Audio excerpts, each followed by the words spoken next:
This podcast is brought to you by Mapper Forward's new Patreon community, the Global Coffee Think Tank. Check the show notes or head to patreon.com/mapperforward to find out how you can become a member today. Welcome to the Daily Coffee Pro friends. I'm your host, Lee Safar, and this is episode 2 of our 5-part series with Medina Ilyas. We are talking about her wonderful book, The Art of Arabic Coffee. And in this episode, we're actually going to take a look at the book in a little bit of detail. We're going to take a look at some of the incredible artwork in here, but we're going to kick off our conversation by visiting something that we talked about in the last episode, and that's the meaning of the word qahwa. So why don't you tell us where that came from? So when we ask people, what does it mean, qahwa? I think the first answer will be, of course, it's coffee. Uh-huh. But I really like to dig deeper. And when I was researching, most likely, nobody really knows, but most likely a qahwa originally meant not a coffee. It meant brew. So anything what was brewed at that days was called qahwa. So it was the whole meaning of that process. But why? So another way, if you actually research and Google it, you will find that qahwa has a synonym, the wine of Arabia. And the reason is because that days, the way there was getting the coffee seeds is they're actually brewing them first. The whole cherry? Yeah. Or just the whole cherry, actually, the way they were fermenting them. Right. So they were fermenting them. And like it's a process, it's a chemical process when it happens, of course. So which had some alcohol in it. When the fermentation process is happening, it has alcohol. So the same fermentation process happens with wine. And so that's why the qahwa meant fermentation in reality. Right. So but of course, because like the people who invented the coffee, there was a Yemeni Sufi monks, they're the Muslims. So after that, they didn't consume the drink which had alcohol, they were boiling it. And when it was boiled, of course, the alcohol evaporated. Right. But originally qahwa, so was most likely to mean the brew. And there is a lot of like scientific researches written on that word. So people who really likes to research the words, they gave a lot of interesting stories behind it. Yeah, so that's what means qahwa.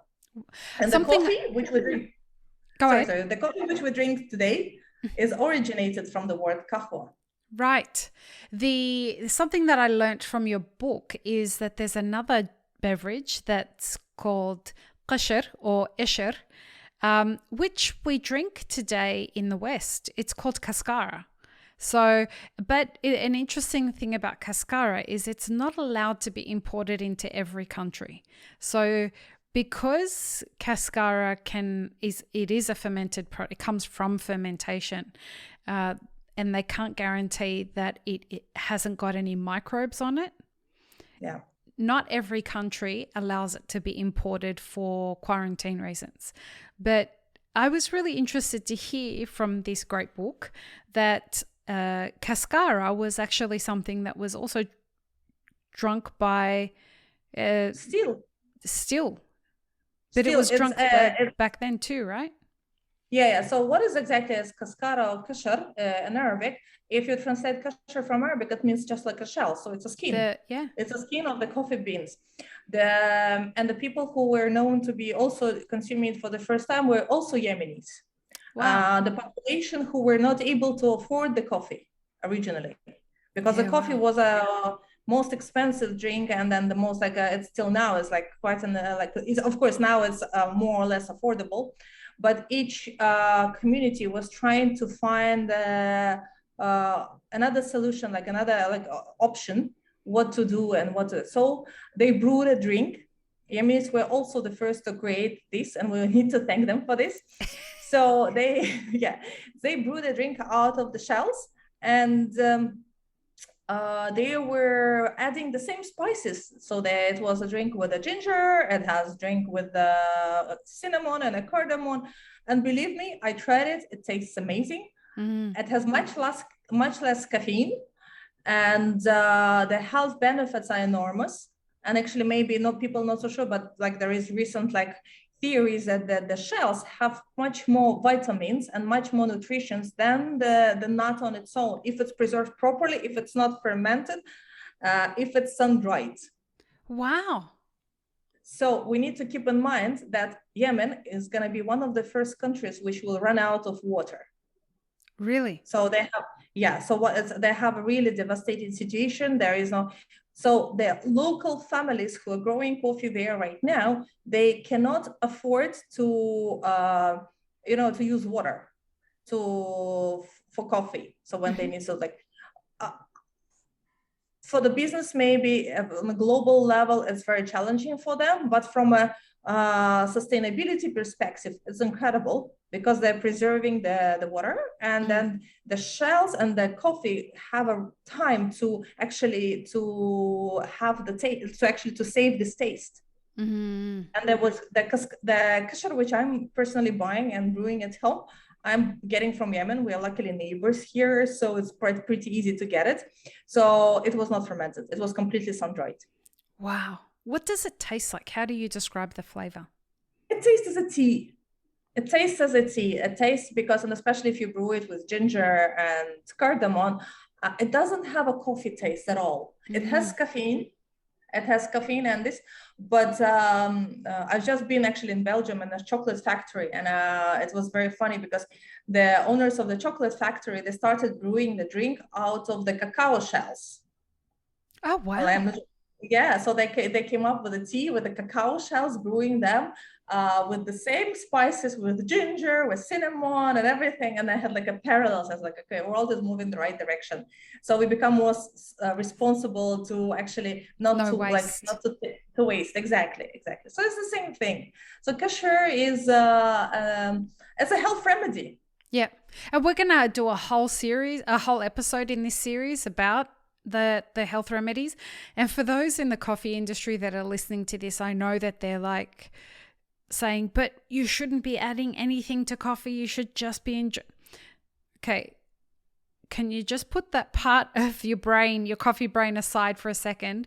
We're talking about a cultural experience here that is a part of the native way that this beverage is experienced and brewed, and has a deep historical relevance and health remedies to the way that an entire region of the world experience this beverage. So we're not trying to offend your latte or your drip coffee or anything like that. We're talking about a whole different cultural experience around coffee here.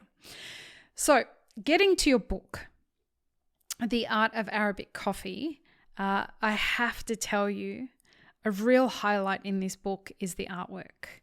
And it is just amazing. Tell us about the artist, because it has a really, really great story behind it.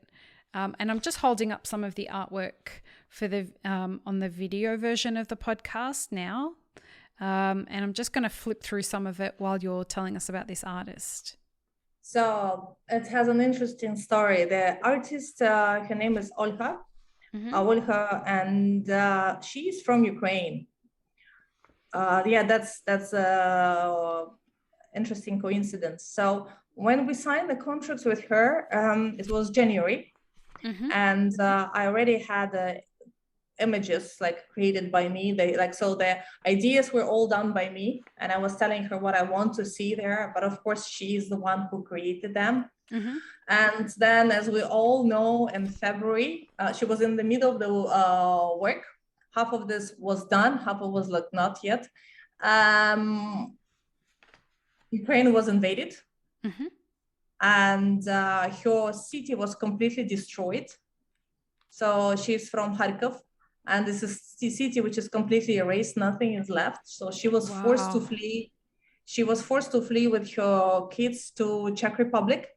And then there was 2 weeks when we were like I was personally completely lost. I was not sure what to do right now. And I was thinking, okay, in the middle of it, so you cannot give it to another artist and say, okay, like finish it in the same style. Each one has their own. So, but this wonderful lady, being a refugee, she found time and she finished all the work. She got her computer with her. It was like, so she was really committed. Yeah, it's a little bit personal thing because we have a bond with this lady, and I promised her like that she's mentioned everywhere to make sure that people are aware of the situation there, what's happening. Luckily, she's safe, but and she's continuing doing the work. All the arts in the book are done by her, and even the recipes. If you see, they go through the recipe because each recipe has a supporting image, so people can see how much like of spices or how much like what to put it exactly there. So yeah, I'm really thankful to her. Does she have Instagram? Yes, she does, but I think she's not a very proactive, like it's not a very active, like a very who is like posting. She's checking because I mentioned her several times, but I will, and I found her on Upwork. Yes. Okay. What we'll do is we'll find. I'll get a link off you so that if people like the artwork and they want to give her some work, we can connect them with her. So I'll get a link off you, and her name again. Olga. Okay. So Perfect. She's on Upwork and people can get just directly to her and recruit her. She's one of the best illustrators, artists I have ever met. Very easy to deal with. Fantastic. And just to give you guys some context, if you're listening to this like sometime in the future from when we're recording this, like long into the future, it's May. The invasion of Ukraine only happened a couple of months ago. So the fact that Olga did this while she was escaping Russia's invasion of Ukraine just a couple of months ago, and now I am in Australia holding this book in my hands, that's amazing. I have goosebumps. It's amazing, right? Yeah, I have goosebumps right now. Really, yeah. The people that have come together to make this happen. Sara Al-Ali wrote the foreword, and it is just so beautifully written. The words that she's clearly got a lot of admiration and respect for you. And I know how proud she was to be asked to write the foreword, and she did it very eloquently. And her recipe is in here. There's a recipe for rakwa as well, right? Who wrote the recipe for the rakwa? For Turkish? You mean for the Turkish one. Who wrote that? Okay, that's an interesting story. It's another person. His name is John Leonida. So John Leonida is a contributing editor of the book. He's so he lives in London, and if you go to my Instagram, you will see the photos. We had just done a soft launch of the book in London and the Royal Thames Yacht Club. And John Leonida, he is an expert in history. He has a degree and he's obsessed with coffee. Being originally from Cyprus, he was also forced to he left when he's much older than me. So he knows the situation of what people are going through, like refugees and traveling, like forced to flee. So anyway, he a big fan of coffee, and Arabic coffee in particular, based and located in London right now. And there is a little bit more about it because Yemen was taken over by the Ottomans, by the Turk Empire, and they became part of the Turk Empire. And that's how the coffee spread. That's how the coffee in the 18th century, 17th century, all over was spreading, getting to Europe through Turks. Wow. So, and Istanbul and Cyprus that time was a part of the Turk Empire. So that's the coffee was drank all over. It was the most favorite till now. It's Turkish. Everybody knows Turkish coffee is different completely right now. But not so many people know that the majority of the families add cardamom there. They came up with their own way to brew it, and then but the cardamom and the spices, or cinnamon sometimes, it comes from the Arabic heritage. Right. So it comes from there. So that's why we feel it, and so it's a blend of the cultures, and that's why we decided to put the Turk kahwa there as a recipe, because without this, Arabic coffee wouldn't have exist right now. or will maybe very different. So they really influenced each other. Right.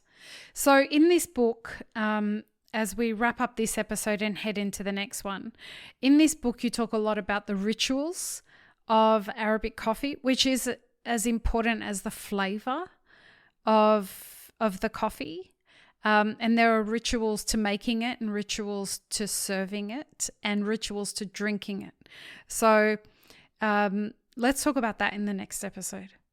Sure. Let's do it. Okay. Peace, love, and peanut butter, everybody. Have an amazing rest of your day. Thanks, friends. If you enjoyed this video, here's what you should check out next. Consider supporting Map It Forward on Patreon and be sure to subscribe and hit the notification bell before you leave.